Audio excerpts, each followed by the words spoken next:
Yo, what's up mga idol, what's up, magandang araw.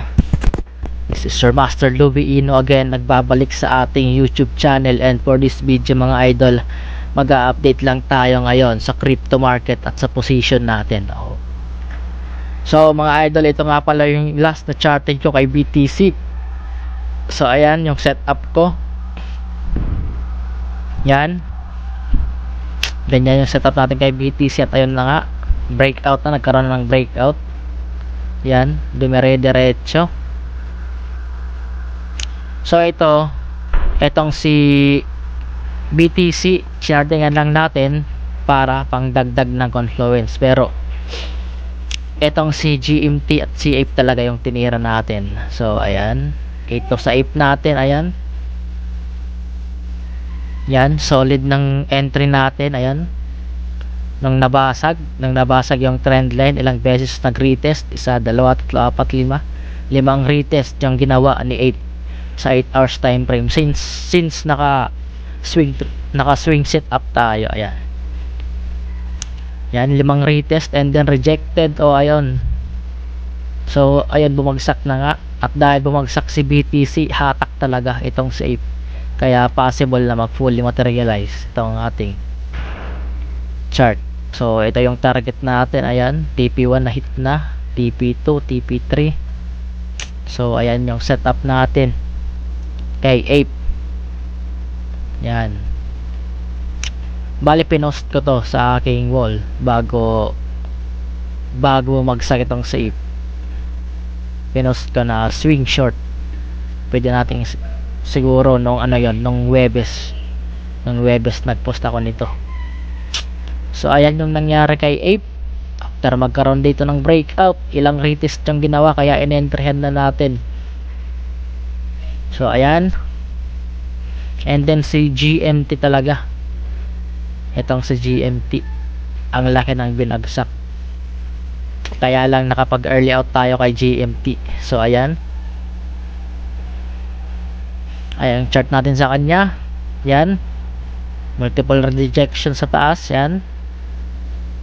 And then yan, ang layo ng ibinagsak. Ang layo. Binasag pati itong final TP natin, no? Sana. Kaya lang nakapag early out tayo dito sa area ito. Dito ako nag-exit.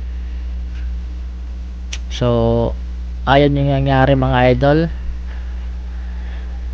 Profit naman. So check natin kung anong possible na mangyari pa kay BTC sa mga susunod na araw. So ayan, nangyari sa kanya. Yan, after ng CPI report, nagpump talaga ito. Nagpump itong si BTC at umabot ito ng 18,300, 18,400 pala. Then after that, ayun na nga, bagsak.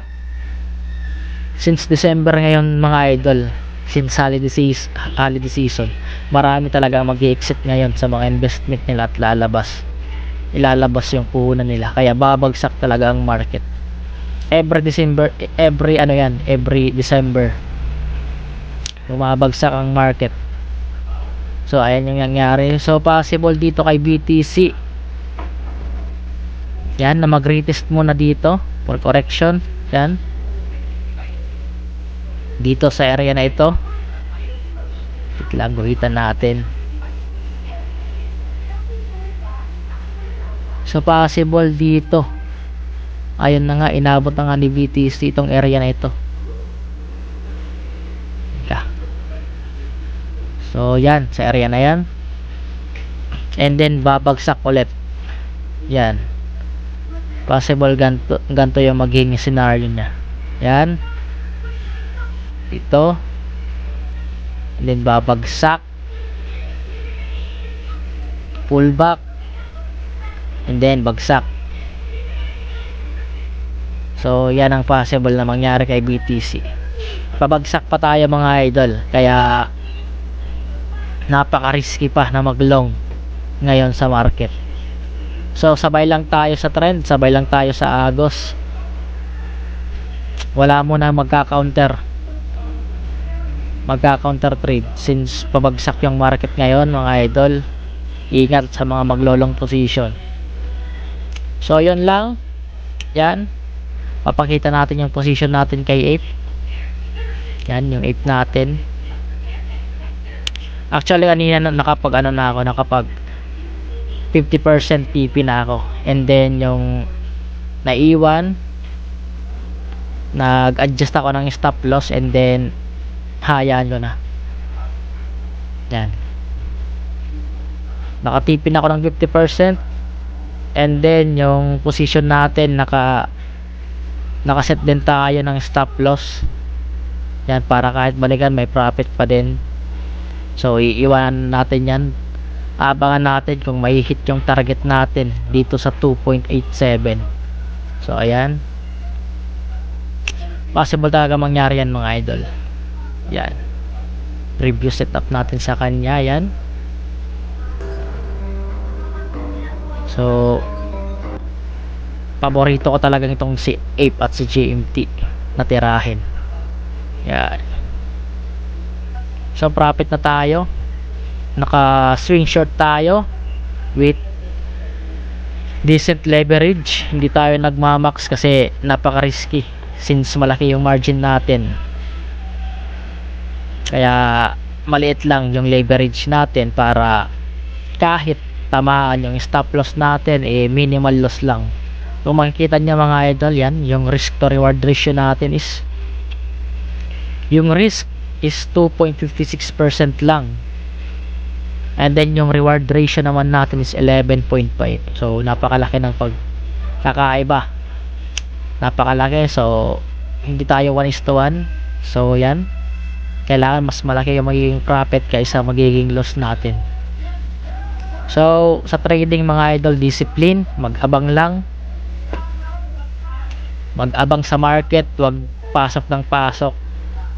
So patience, and then maghintay ng opportunity, hindi yung trade kayo ng trade tapos sabay kayo sa mga free signals na binibigay. Hindi ganun yan mga idol, sunog kayo dyan mga idol, maniwala kayo sa akin.